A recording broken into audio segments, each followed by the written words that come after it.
This is a review of our Ethernet modem series. An Ethernet modem is a device that takes an Ethernet signal from one radio, converts it into radio waves, sends it over the air, and then the opposite radio modem converts it from RF back into an Ethernet signal. So essentially, these are Ethernet pass-through radio modems is what they do. So if you can just envision, if you had, for example, two computers and they were 2 miles apart, and you wanted to connect these two computers together by Ethernet, normally you would just string an Ethernet cable, a patch cable, between the two. But in this case, the distance being 2 miles, that is not practical. So instead, we insert a pair of Ethernet radio modems in between. So you can best think about a Ethernet radio modem as a replacement for a super long Ethernet cable. Okay, so here today we're going to talk about the range of different Ethernet modems that ELPRO manufactures. We're going to talk about how they operate, how to configure the devices. We're going to talk about all the different radio channels that they can be set to utilize. We have meshing and roaming capabilities that we're going to talk about, how you set that all up and how they work, as well as serial capabilities. And then lastly, some diagnostics for being able to troubleshoot these radios here. Okay, so the applications, they go right across the spectrum. Pretty much any place where you have two pieces of Ethernet-based equipment that happen to be some distance apart. Maybe they are moving around and therefore it's not practical to hardwire mobile equipment. Or it might simply be just the distance involved in between the two. Or it could be what's in between. There could be houses or trees or buildings or parkland or something of that sort. This simply makes it not practical to try to hardwire two Ethernet devices together. So you can see these applications go all across the spectrum, just everything. Again, these are mainly going to be focused on the industrial market. That's the focus of ELPRO Technologies. So we're going to have fairly heavy use in oil and gas, very heavy use in water, wastewater, and then of course some use in the mining industry and power generation, et cetera, et cetera. Pretty much any place Ethernet-based equipment is used that needs to be networked, that's where ELPRO radios come into play.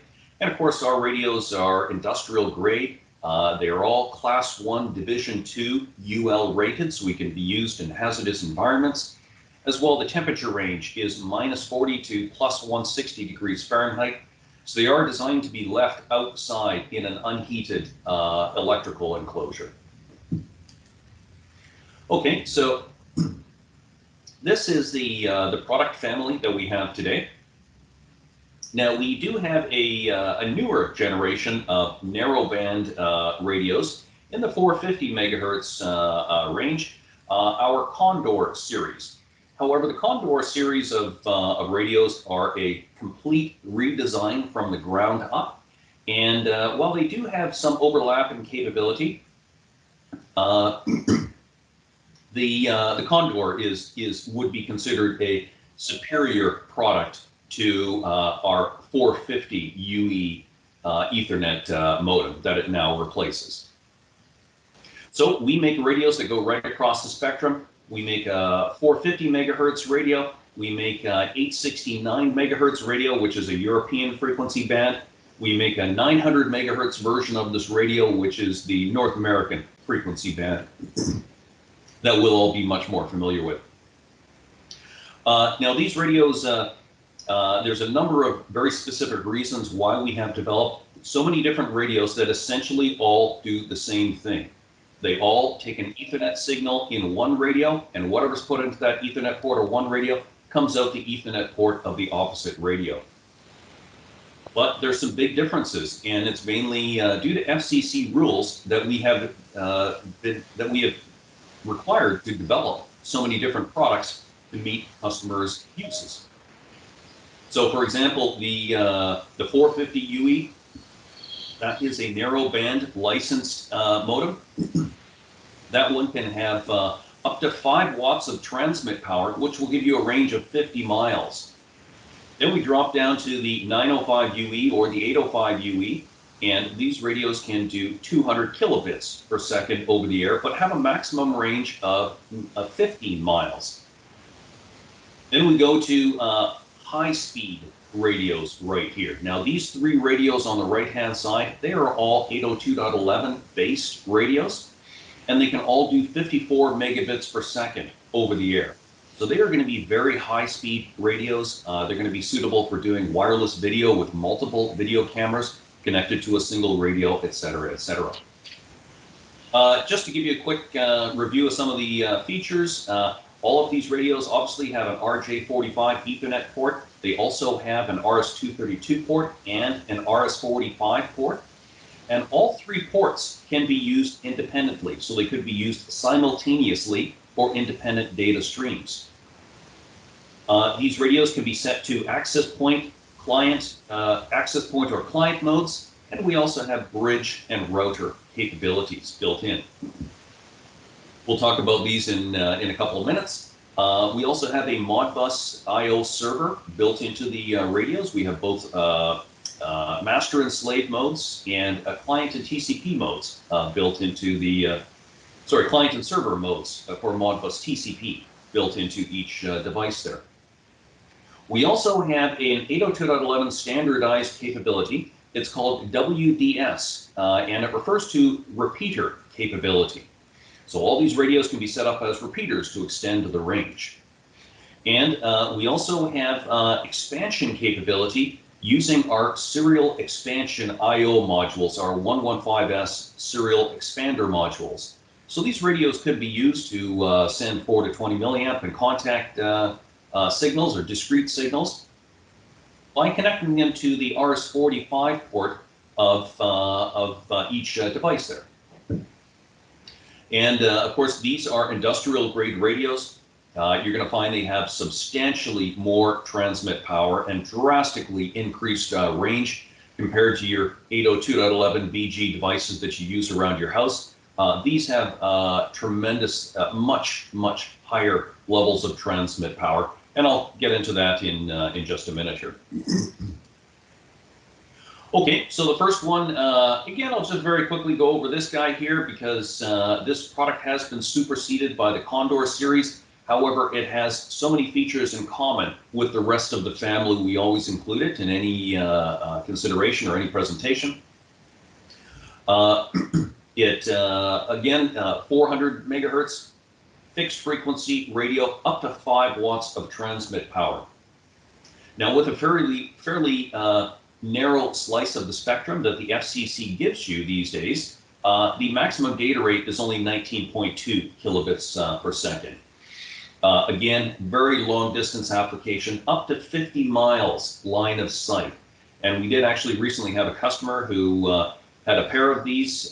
They were doing offshore rig to platform, it was rig to ship communications. And they said they got between 40 and 50 miles of range out of this radio system, depending on the weather conditions.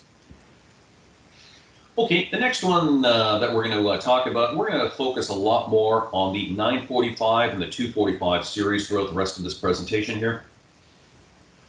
This 900 megahertz radio is a direct sequence spread spectrum, and it also can do orthogonal frequency division multiplexing. So DSSS, that is an 802.11b standard, and OFDM is an 802.11g standard. And again, guys, if I could just remind you to all please mute your phones because we are recording this session here. Sounds like somebody has a telephone dialing in the background. Again, if I could ask you to mute the phone. This radio has 630 milliwatts of transmit power. So with this amount of power, the maximum range is going to be approximately 9 miles with this radio system here. We can do up to 54 megabits per second of throughput. And just to put that into perspective, typical video camera is going to require around 1 megabit per second of throughput. It could be more, it could be less. That depends on the compression algorithm as well as the resolution and frame rate of the camera. So we can handle tremendous number of video streams with this level of throughput here. As we mentioned earlier, this has a wireless distribution, meshing, and redundancy capability. And we'll talk about how that is set up and pros and cons or things to be aware of when you're setting these radios up in that fashion.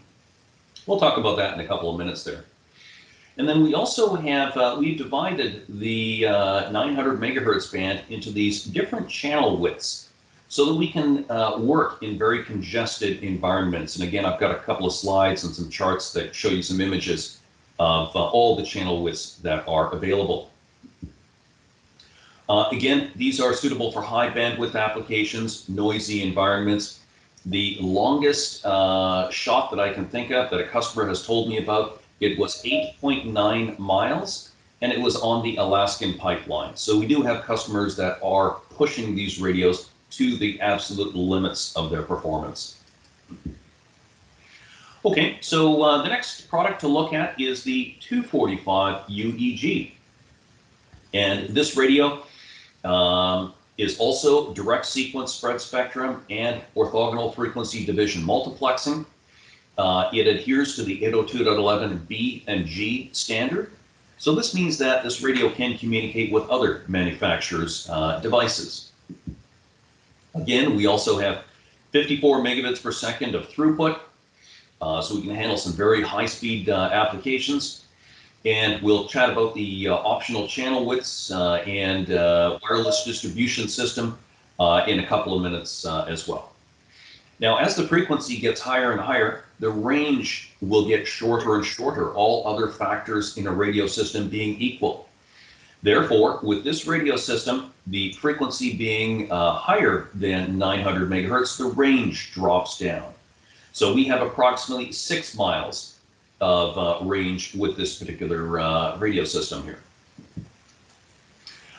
Then lastly, we have our 5 gigahertz 245U-E radio system.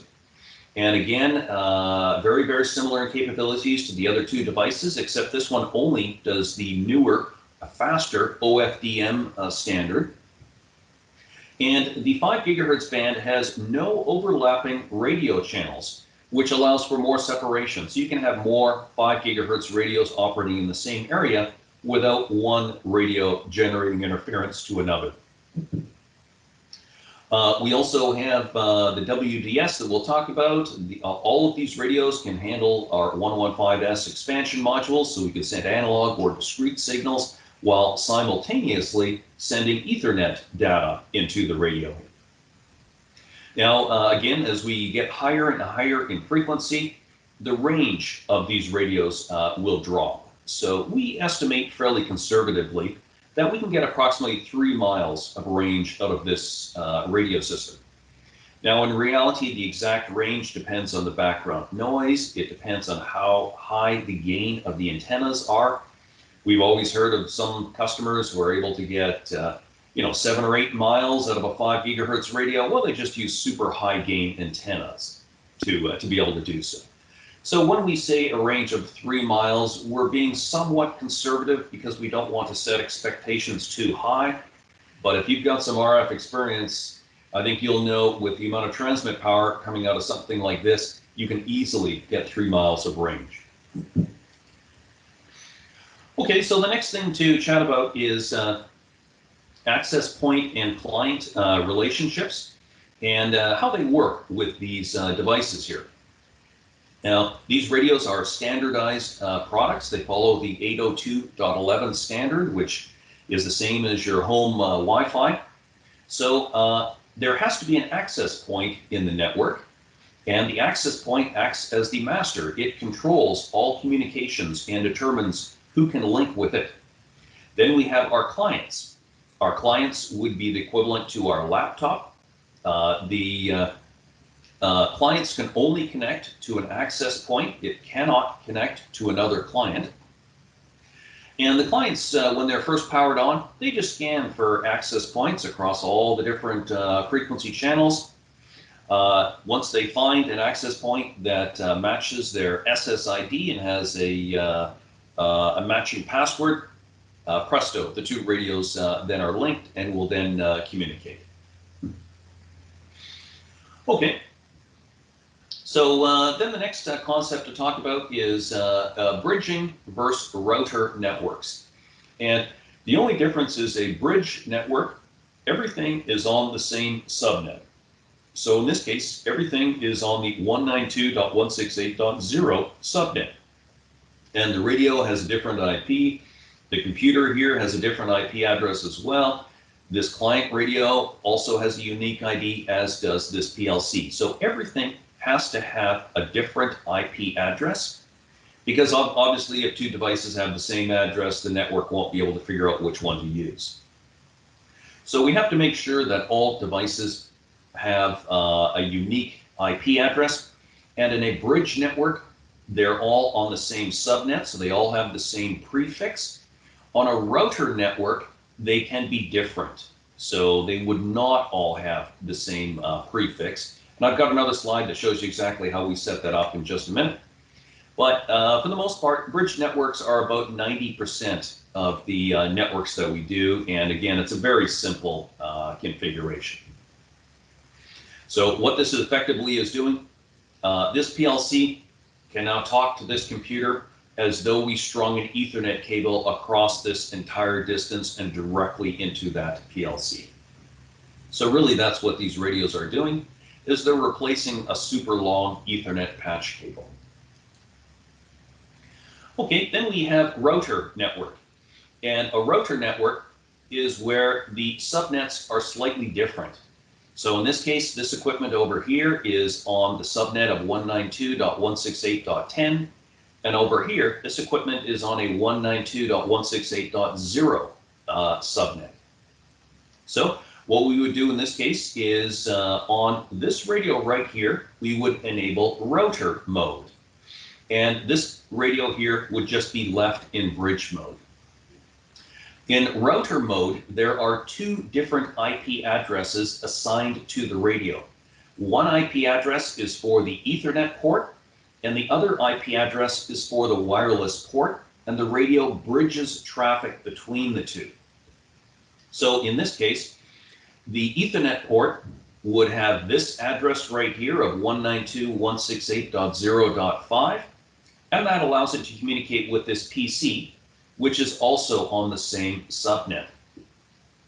The antenna port, or the wireless port, on this radio right here will have an IP address of 192.168.10.5.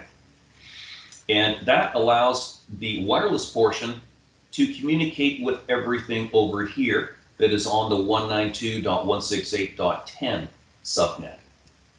So that's what a router network is doing. It's just routing traffic between two different networks that are on different subnets. So once you understand the concept, it's pretty straightforward.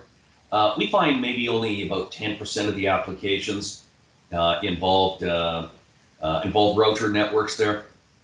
So it's a little bit less common, but once you have an understanding of it, it's pretty simple to set up. Okay, then the next thing to chat about here is how these radios establish the radio link between the two devices. So when an access point radio is powered on, the first thing it does is it begins sending beacons.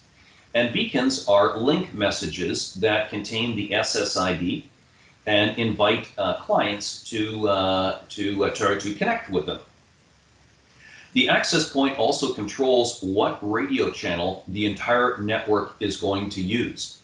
So on our radios, you can either fix that radio channel, or you can have it scan for the quietest channel, the one with the least amount of RF noise, by setting it to auto. So the access point turns on, either goes to its frequency channel or scans and finds the quietest channel, and then it begins sending these beacon messages out. Normally it sends beacons about once every 100 milliseconds. So these radios are pinging these beacons out all the time, so that the time to establish a radio link is going to be measured in milliseconds. It's not going to be in terms of seconds. The client radio, when it's first powered on, the client does not transmit anything. The client radio just listens. And when the client hears a beacon, it will attempt to establish a connection. If it hears multiple access points, it will attempt to establish a link with the strongest radio signal. Then once that's done, it goes through a two-step process. First of all, it checks the authentication, which is the system address and the encryption. Once that passes, then the link request is made and the client is now associated with the access point. So it's a two-step process: authentication and then association. And on our radios, we have a link LED that tells you when these radios have established the radio link. So just by looking at the front panel right off the bat, you can say, yes, this radio is connected, or no, it isn't. Okay, now if these radios move out of range of one another and they are about to lose the radio link, the client radio will drop the link if it can't receive beacons from the access point, and the time period is after 10 missed beacons. Okay, and so it'll drop the radio link. You'll see the LED on the front panel turn off. The access point, meanwhile, does not show this loss of radio link until 120 seconds after the link has been lost. So the access point is trying to reestablish and trying to reestablish it, but it functions a little bit slower. So one thing to keep in mind is if you're troubleshooting a pair of radios, you're setting them up on the bench, look at the client radio's link LED, because it will have a much faster response time than the access point link LED does. Okay, so that's what happens, and these are the response times associated with it when these radios are too far away and about to lose the radio link. Okay. This is what the front panel of each radio looks like. We have the OK LED. This radio must be green for normal operation to be able, essentially for it to be able to do anything. Then we have the receive LED. It will flash green when it has a strong signal, and it'll flash red when it's receiving a weak signal. Then we have a dual purpose transmit/link LED. And it will normally be on solid yellow when we have the radio link established, and it will flicker red when transmitting. So normally we see this LED as solid yellow, or I think it's green. I think that color might be off. I think it's actually yellow is what I see on my radios, and then flickers red. So normally we want it solid yellow, occasionally flickering red, and that's normal operation. Then for the Rs232 port on the bottom of the radio, if it's flashing green, it's sending data out the serial port, and when it's flashing red, data is coming into the serial port. Then we have our LAN, local area network LED, and as soon as you plug an Ethernet cable into the Ethernet port of this radio and plug the other end of the cable into a computer or a PLC, this LAN LED will turn on. And that just tells you essentially the Ethernet cable, the patch cable connecting the radio to the computer or a PLC. That is effective. The two ports, the two Ethernet ports on the two devices are now communicating. Okay, then we have the Rs45 port, very similar to the 232 port. It's red when receiving data and green when transmitting data. But lastly, we have a single DIO point on this series of radios. It can be used as a digital input or used as a digital output. So we have a little LED there, turns green when it's being used as an input, or red if it's being used as an output. Okay, so then we have to talk about configuration. How do we set these radios up? Well, there's no software that you need to download and install on your computer. These have a built-in web browser, so or web menu rather. So all you need to do is run Firefox or Internet Explorer, type in the IP address printed on the rear label of each modem, and up pops this configuration menu. From here, you can click on all these different options on the right-hand side to set the radio up or go through diagnostics or do channel surveys or all kinds of different stuff there. Now, we have put a backdoor into these modems because customers will want to change the IP address of the radio, but may at a future date forget what that IP address is and want to be able to log into it for diagnostics or whatever purpose. So there is a small dip switch on the front panel of these radios that is labeled a setup and run. And if this dip switch is in run mode, then it is using the IP address that you have programmed into it in the network menu here. If you set the dip switch to the setup mode, then to log into this radio, you just type in the IP address that is printed on the rear label. So that allows you to get into the radio to do diagnostics if you've forgotten what the IP address is. So very easy, very simple backdoor to get into the radio. Most of the configurations can be done just through the Quick Start menu. In fact, just to set up a very basic bridge network to link two Ethernet devices together, there's only 4 parameters that you have to set, and they're all set in the Quick Start menu. So when I tell customers when they want to link a couple of PLCs together, I usually tell them I can probably walk you through the configuration of setting these radios up in about 5 minutes. And we can do it over the phone. It's very, very straightforward. The 4 parameters that you have to set for each radio modem are client or access point mode. So only one radio can be the access point. All others have to be clients. And you'll also note here that sometimes we use the term station. So a client and a station are the exact same thing. Sometimes they're used a little interchangeably. That's a question of which standards, which 802.11 standard you've been reading most recently. But a client is the same thing as a station. So we have to decide access point or client mode. That's parameter number 1. The second parameter is the IP address. Each radio must have a unique IP address. The third parameter is the SSID of this network, and it must be the same for all radios in the network. And lastly is radio encryption.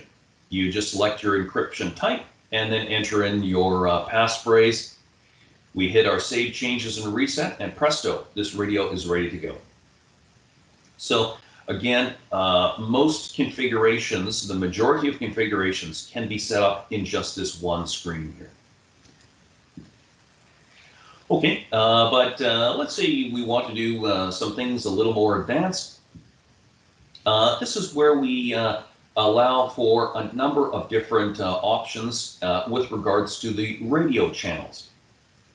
So we've got a couple of options here, but I'm just going to kind of quickly scan through them and make sure you've got enough to be dangerous here. We have the transmit power. Normally you'd probably set it to the maximum, but you might have a short range application where you may wish to set it a little bit lower. Then we have the frequency channel, and note it says access point only. So that means that this parameter only impacts the radio if it is set as an access point. So if this were a client radio, this parameter has no impact on the operation at all. It can be set to anything and it won't make any difference. Then we have the channel width, and this is for stations, and when you have it set to auto channel only. So again, this particular parameter only applies to a client or station radio. It does not apply to an access point. And here's where we can set different channel widths. And we have a number of different channel widths available. and I've got a slide that'll show you the pros and cons associated with the different channels and where they're spaced on the spectrum. Then we have the transmit data rate. This is the data rate that the radio sends data over the air, or forces it to be sent over the air at a specific speed.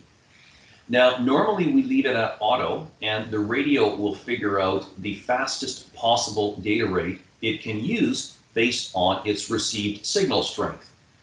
And what these radios do is they are multi-rate radios, so they can transmit at various data rates depending on how strong the received signal strength is. And what they do is they change modulation techniques. Some modulation techniques can send very high levels of data, like very high throughput, but they have the penalty of they require a much stronger radio signal to be able to do so. And as the radio signal gets weaker and weaker, the modulation technique is changed to one that has slower throughput, but allows that throughput with a weaker RSSI, a more distant radio system. Normally we set it to auto and let the radios figure it out, but it is possible to fix it.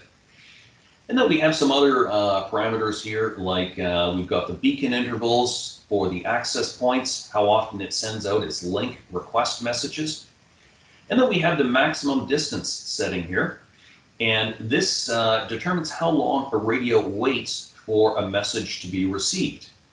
And again, because these are such high-speed radios that even though radio waves travel at 9/10 of the speed of light, if we know that a radio is relatively close by and we don't have to wait all that long for the message, the throughput can be improved quite dramatically. In fact, I've seen a throughput improvement of about 20 to 30% by reducing this max distance down to what the application actually requires. Okay, now back to the radio channels here. If we plotted a distance should be the parameter on the vertical axis, you can see that given a certain amount of transmit power that FCC permits us, and where we have to, how wide we want to take that transmit power and spread it across the frequency band. If we have just a narrow frequency channel, we're going to be able to accomplish a lot greater distance, but a lot lower throughput. And similarly, if we use a super wide channel here, we're going to be able to get some really high throughput, but over a shorter distance. It's just a trade-off due to engineering. All radio manufacturers have these same challenges. There is simply no way to overcome these. These are basic engineering constraints. With the 2.4 gigahertz radios, there are 11 standardized channels. However, only 3 of them are non-overlapping, and that is channels 1, 6, and 11. And you might notice this with your home Wi-Fi, is that if you have too many Wi-Fi hotspots in your house, they will begin to select channels that will overlap other channels and generate interference, and the throughput will not be quite as high as hoped. Now, what we have done is we have chopped those bands into smaller portions. So, for example, if we know there's interference overall in this portion of the spectrum, we can use this 5 megahertz channel over here. Now, keep in mind, the throughput drops as the bandwidth drops. But if we can get 54 megabits per second with a 20 megahertz wide channel, we would get 1/4 of that with a 5 megahertz wide channel. And if you're just doing Modbus communications, or even if you've got video cameras, 54 divided by 5, that's going to give you, what, 10 or 15 megabits per second of throughput. That is tons for any PLC application. And that's also enough to be able to do wireless video as well. So we broke the spectrum down into smaller frequency channels so that you can select a channel that avoids interference generated by these other devices here. Okay, now if you're up in the 5 gigahertz spectrum, none of the channels overlap. So I think when the FCC came out with these rules, they learned from their experiences with the 2.4 gigahertz channels, and with the 5 gigahertz frequency band, they decided, hey, we're not going to have any of these channels overlapping. Now the frequencies range from roughly 5.1 to 5.8 gigahertz. There's some different rules for different channels here, but this just kind of summarizes it all up for you. So each one of these channels should be able to do 54 megabits per second. Each one of these channels is 20 megahertz wide. Now in the 900 megahertz band, we did the same thing as the 2.4 gigahertz band because there are so many overlapping channels. So you can select a 20 megahertz wide channel, or if you know there's maybe a frequency hopper operating in this part of the spectrum, but you really only require a fairly low throughput, you could select maybe a 5 or a 2.5 megahertz channel, and we even go down to 1.25 megahertz wide channels. So again, these allow you to avoid interference that you may have seen in some other part of the spectrum. One thing to be aware of is that quite frequently we will have higher throughput with one of these narrower channels than we will with a wider channel. And the reason for that is that these radios do a clear channel assessment before they transmit.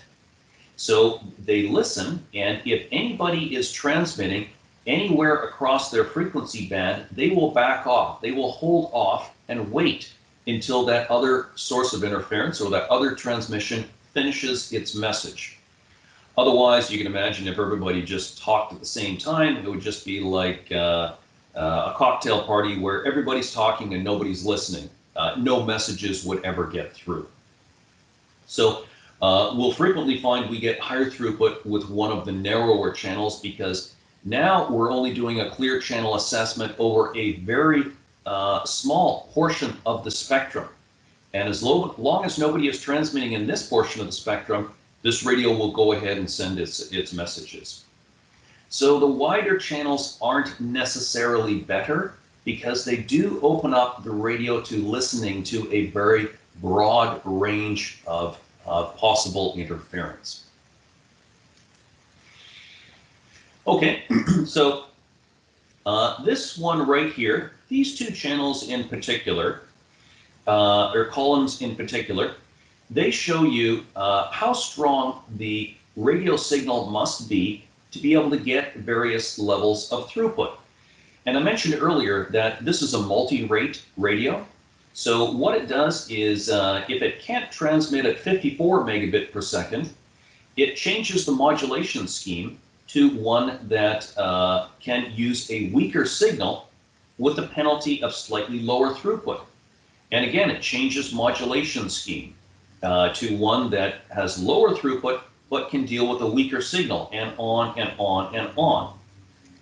So we can still have 1 megabit per second of throughput with a fairly weak signal here.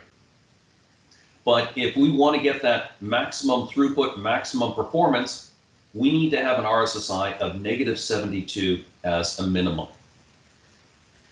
Okay, so those are the most important parameters to look at. This example is with a 20 megahertz wide channel. These two columns here are assuming a 2.5 megahertz wide channel. And you can see the throughput is now quite a bit lower because, of course, the more spectrum you have, the higher the throughput. So again, this is why we will frequently get much better performance with a narrower channel than we will with a wider channel because we can deal with weaker signals. So just showing you the different data rates that are possible and how that impacts the received signal strength. Okay, now once we have our radios linked up and we figured out which channel we're going to use, next thing is our connectivity screen. So you would log into the radio, click on connectivity, and it'll show you what is connected. And it'll show you the MAC address of the remote radio that is connected. And the most important details here are going to be, this is the frequency channel. This is the data rate that that radio is using. It's using a 1 megabit per second data rate. The RSSI is -100. And the background noise is also -100. So these are going to be the most important parameters, are going to be the channel, the RSSI, and the background noise. And of course, the radio rate may be relevant, but usually it's set to auto. So we're not usually too concerned with it. Then if we set the radio as a client, and then we go to site survey, it will show you all of the other access points that are within range. So in this case, it's saying there's this SSID out there. It's telling you it's operating on frequency channel 1. It's currently using it's currently using 54 megabits per second to communicate with whomever it's communicating to. From the access point to where this client is located, the signal is very weak at -100. That tells us that we probably would not be able to get 54 megabits per second out to this client's location. But what this is telling you is that this access point obviously has another client that is quite close by and is able to get 54 megabits per second over the air. So those are the most important parameters to have a look at. And then lastly, S for signal, N for noise. The background noise, -100. That's near the threshold of reception for these radios. Okay, next thing to talk about is a standard, an 802.11 standard called WDS, for Wireless Distribution System. What that refers to is basically repeaters, like what we've got set up right here, where we've got incoming signal coming from one direction, and we're just blasting that out in another direction with this high gain dish type antenna. You can have up to 5 repeaters in a row, but keep in mind that with each repeater, the throughput will drop in half. And if we add a second repeater in a row, then the throughput will further drop in half, etc., etc., etc. Now, we do have one client who used 5 of these radios in a row and was still able to do wireless video. In fact, they did multiple wireless video streams through repeater setups where they had up to 5 in a row. So we do know it is possible. You still can get quite high throughput when using multiple repeaters in a row. So the way we set these up is we set all radios as access points. And then what we do is inside of the access point that is second in a row, we create a virtual client. The virtual client then provides the radio link to the original access point. And then that process is repeated for each other repeater. Primary use is for increasing the range of these modems.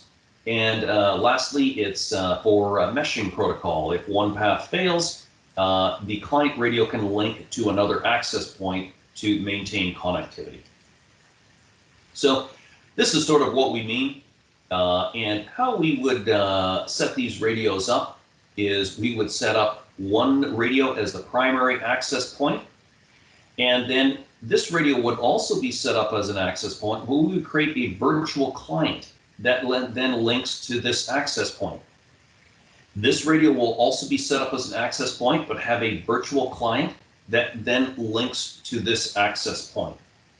And lastly, this radio would be set up as a client that will link directly to this access point. So it is through virtual clients that we are able to allow these access points to link to other access points.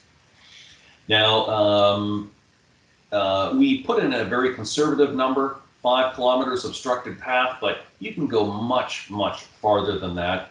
if you use high gain antennas and have some idea, a little bit of experience of how radio communications work, you can certainly get much greater distances than that. Okay, this shows us creating a redundant path. So normally we would have the primary path going in this particular direction here. We may decide to stick an additional repeater at a different location, and should communications be lost through the primary path, the redundant path will then take over. Okay, so that's another method of setting these radios up as repeaters.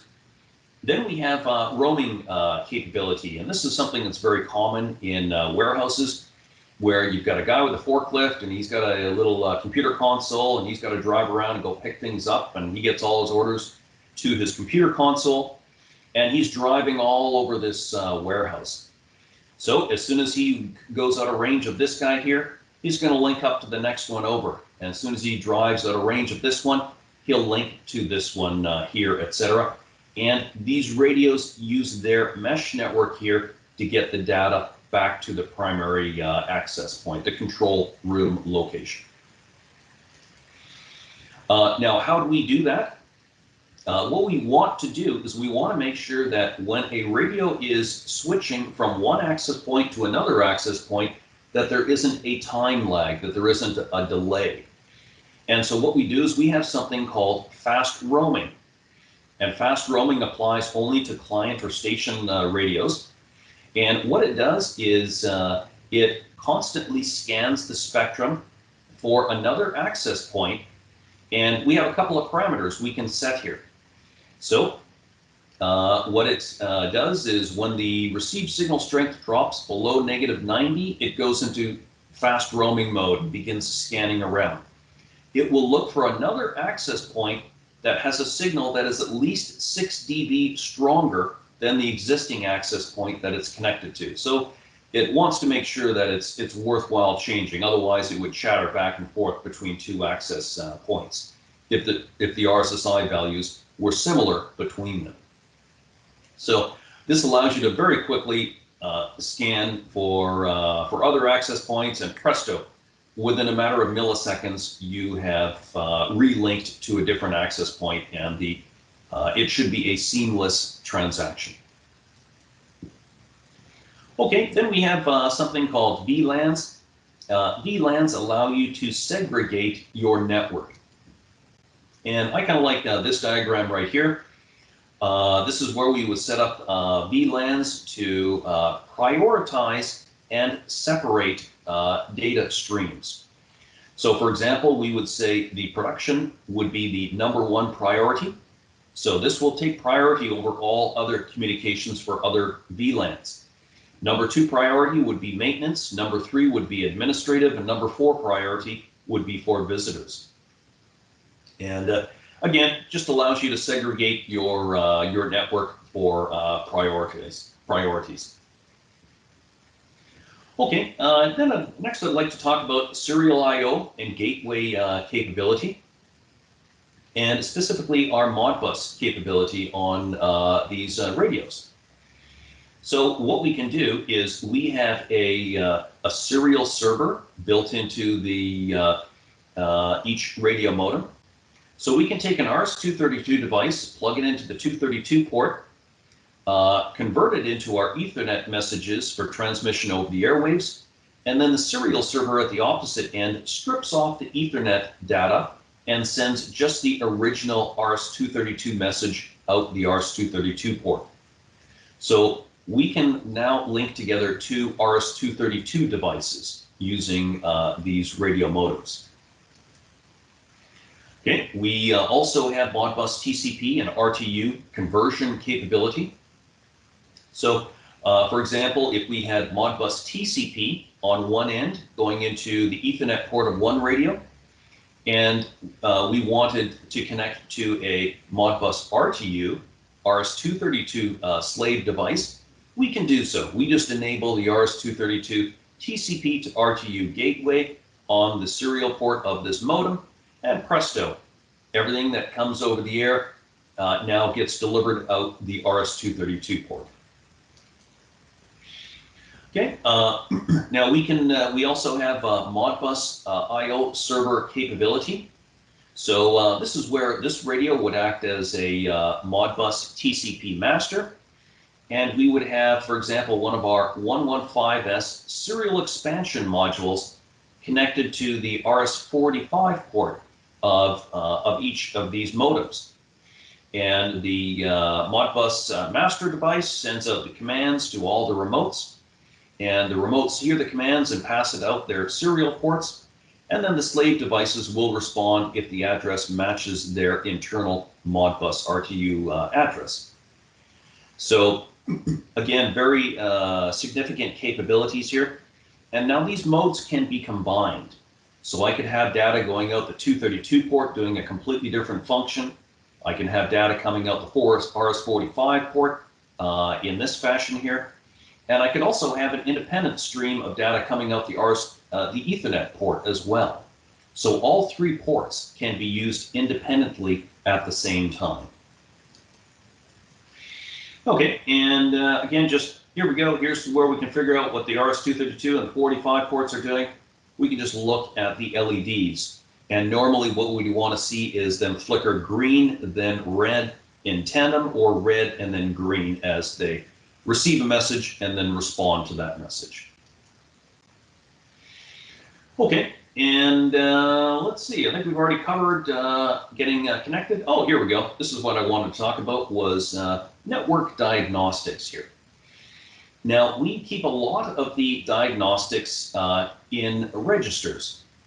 Now, the number one thing you should always look at if you're wondering how the radio system is performing, or maybe you need to do some troubleshooting, the number one thing to do is to look at the connectivity screen, as we saw in the previous slide, to see if the radios are connected.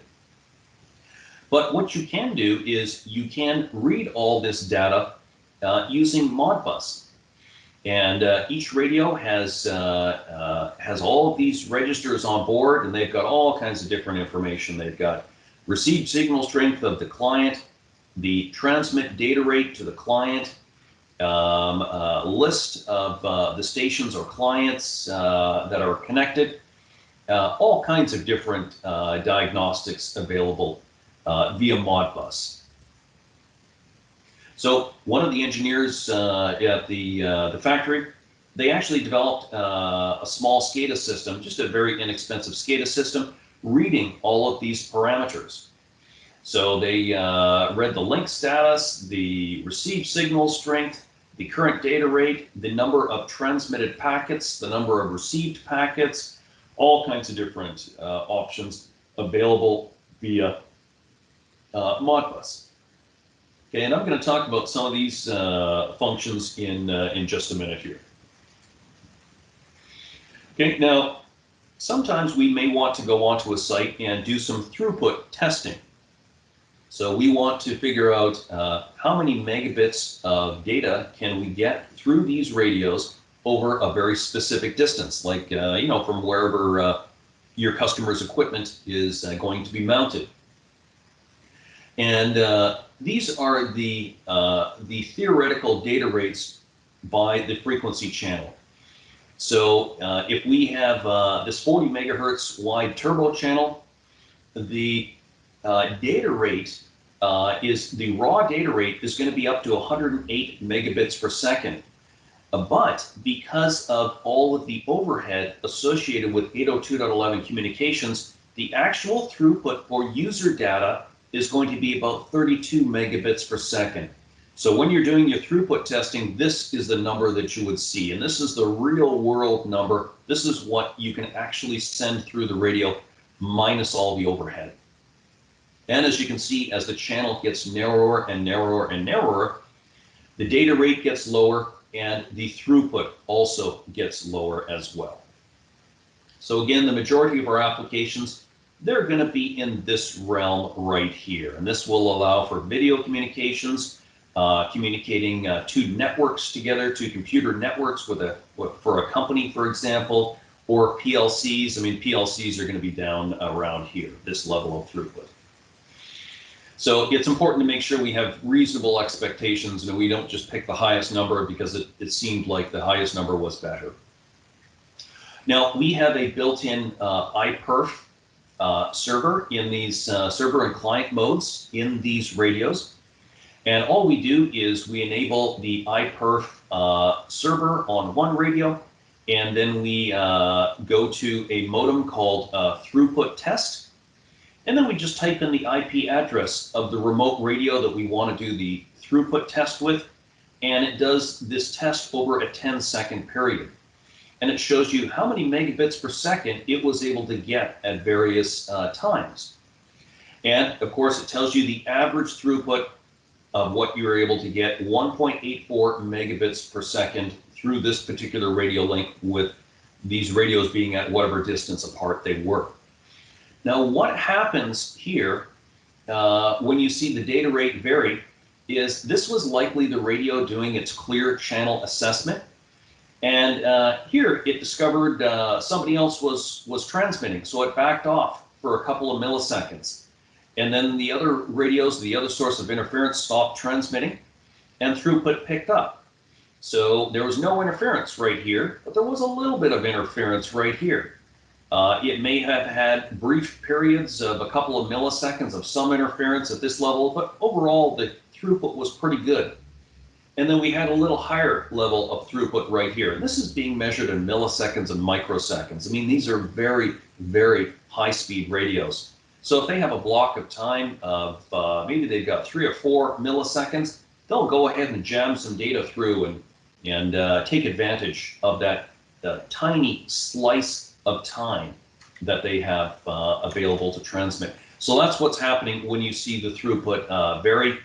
It's going to be little bursts of interference are periodically picked up and interfering, causing this radio to back off on its transmissions, which lowers the duty cycle, which lowers the throughput, is what's happening here.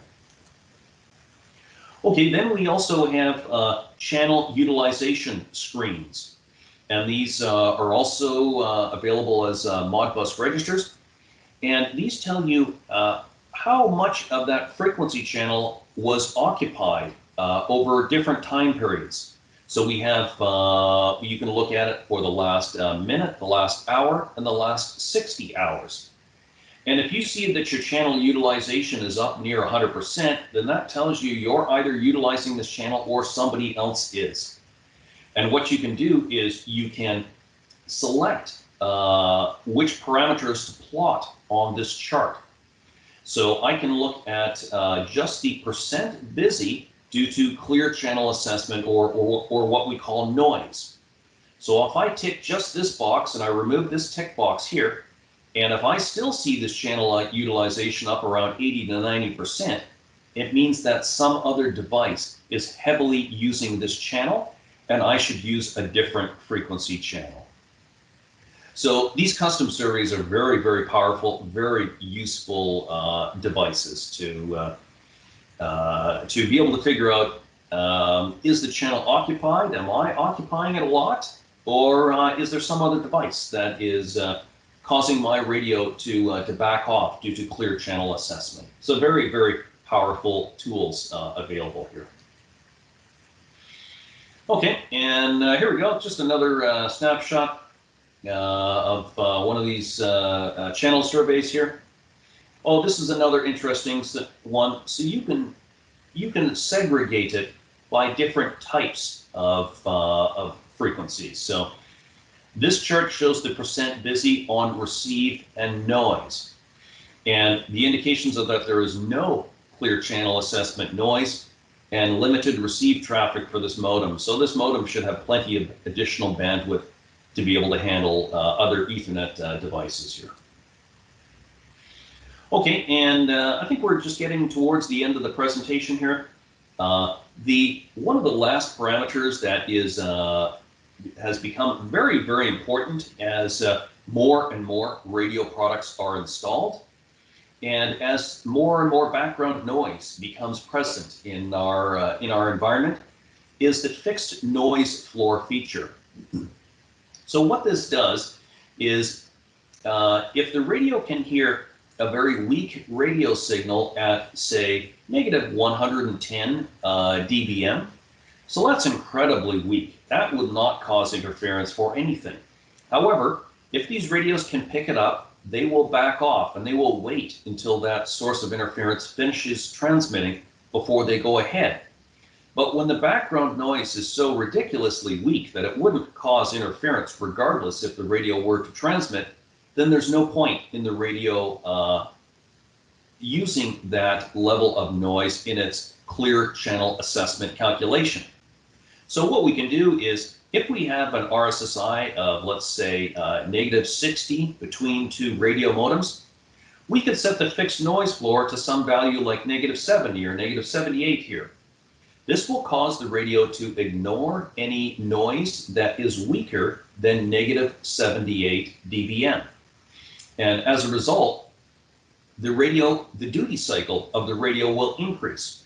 So this radio will say, hey, I can hear some noise, but it's so weak, I'm just going to forget about it and go ahead and transmit anyway, because it wouldn't even cause any interference regardless. So this is a unique capability to ELPRO devices, and has become a very, very powerful feature for increasing throughput for these radio modems. Okay, guys, so that's it. I'm pretty much done here. Hope you enjoyed the session today and were able to learn a couple of things. And Matt, were there any questions? I had one question at the beginning of the presentation, Brian, and pull back up here. Question was, what radio is recommended for a geothermal facility where the steam wells are separated by 2 or 3 miles away? A little bit of a vague question, but without knowing where they're located and things like that, I suggested the unlicensed 945 should be able to handle that distance without much issue. Again, yeah, right. Without knowing the yep. outlying parameters, line of sight, any potential obstacles that, man-made or natural, that may be preventing accurate connectivity. But. Yeah, that's right. I would agree as well. The 945 is my particular favorite because it's got the highest throughput of that series of radios. If you need something fairly fast for PLC communications, but it has the lowest frequency band, or lowest frequency rather, which gives you the greatest distance. So I'd recommend the 945. Of course, as you mentioned, we'd have to check for line of sight and make sure we can mount our antennas nice and high and all that sort of stuff. Right. But the 945 with a max range of 9 miles should easily be able to cover that distance.